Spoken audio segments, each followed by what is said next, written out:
Ayan nga guys, pakisamahan mo na kami papunta doon kila Father. Susunduin ko lang kasi yung kapatid ko. May utos lang kasi ako saglit. Shout out pala dyan sa mga naliligo. Ay, shout out daw. Dyan din kami minsan naliligo kapag walang tubig yung walang laman yung balde namin. Tsaka dito din sa court, dito ko palagi siya sinusundo kasi uuwi lang kapag gutom na. Ayan pala yung anak ko. Wow.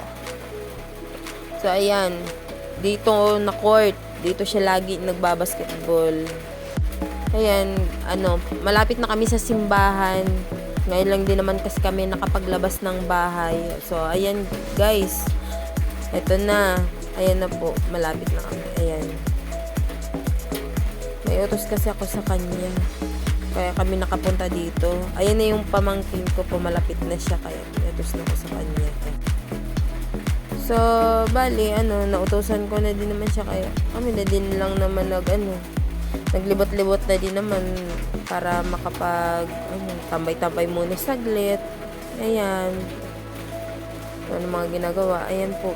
Makikita nyo po dyan sa kung kaganda at kalinis at mapresko po dyan.